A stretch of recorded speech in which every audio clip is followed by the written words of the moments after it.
Hey guys, it's Ninja Misty here with... Ninja Andrew.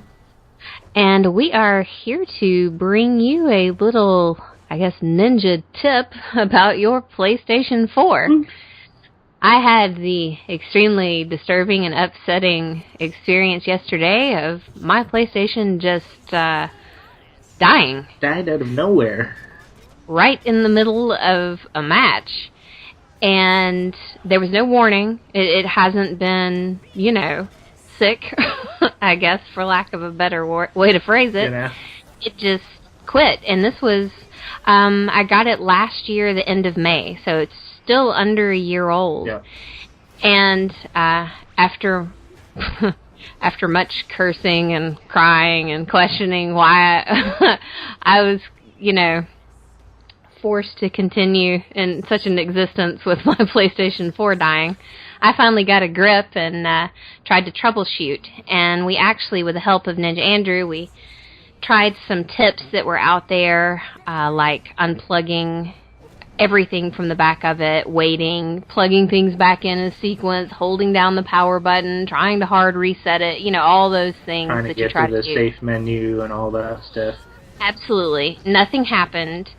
And the one thing that I will say, it didn't feel unusually hot. Right. And I don't have it sitting vertical in any sort of weird stand. It's sitting on glass in a well-ventilated little, nook under the TV. And I finally decided, I found my receipt, and I thought, at the very least, I'm still under warranty. So I contacted PlayStation through their customer support in their chat. And I think you guys know how that usually goes. They ran me through the exact same steps that I had already told them that I had done. And I was like, look, it's not working. There's no light. What would happen when you would press the power button? The blue light on top would pop up for a second, and then you'd kind of hear this clicking sound, and then that was it. It was just dead. And we thought that this may be like the blue light of death symptoms and stuff like that, so we were kind of scared. That's what we looked up and found, and also like fixes for the power on, power off fix, and neither of those particularly worked. So yeah. So I unplugged it, I set it aside, and I went ahead through the process with PlayStation to initiate a service request. So they're sending me the box and, all of those good things to send it in and have it repaired. So I unplugged it, set it aside, went out for the night, came back in, and I was like, I'm just going to plug it in one more time just to see. Because it's been, by this time it's been unplugged for, maybe 4 hours or so. Well, lo and behold, it worked. There you go. Immediately. I mean, everything came back up, worked fine for at least 2 or 3 hours last night. And then again, I've had it on today for, I'd say probably 2 or 3 hours. So far, so good. Nothing seems unusual. So I don't know if it overheated. I don't have, a cooling fan attached to it, but I am going to get a smaller fan to kind of blow on it because it does get hot where I live.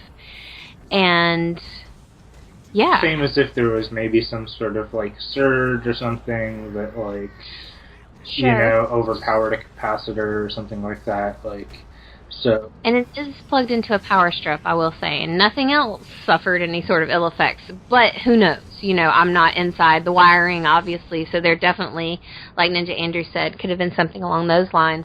I tend to think unless it's just a fluke and it's going to conk out on me again, which I'm cautiously watching it because I know my warranty expires the end of next month. There you go. So, I've kind of am keeping my eyeballs on it. But just wanted to put this information out there in case any of you guys have this problem, and none of the fixes work for you and you think it's shot, leave it unplugged for 4 or 5 hours and plug it back in and just see if that does anything for you. Yeah. Like I said, I don't know if this is a long-term fix. It may be, on borrowed time as I'm sitting here talking to you right now.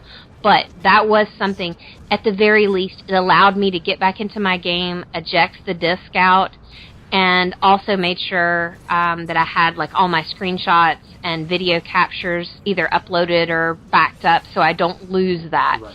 And then was able to upload the current saves of all my games, so all my information in the cloud is up to date. So just wanted to put that out there in case any of you guys have any terrible problems. And if you have had this problem and had a similar experience to me, let me know, because I want to know if what it's to watch going out to for. Yeah. Right. If it did overheat, you know, if you guys have any information, I am always open for that. So, you want to sign us out, Ninja Andrew, or do you have any other words of wisdom before we go? I think that pretty much covers it. Like, just follow the steps that Sony has for you as far as returning it. Hold on to your receipts. You know what I mean? That's the really important stuff out there. But I think yes, because and I don't mean to interrupt you, but if you don't have your receipt to show the original date of purchase, they consider it to not be under warranty. Right. So hold on to that, because just think about it. If you bought it last month and it died and you somehow lost your receipt, you're screwed. And maybe like a good reason to think about, like, reasons to buy stuff online where it's going to give you a receipt that's an email receipt, because that's a real easy way to keep track of stuff like that, guys. Especially buying games in the future, buying them digitally, something to think about. And also, like, I think if you do have your receipt, that you can extend the warranty if you pay more money. Oh, I'm sure you can extend all kinds of things. Yes.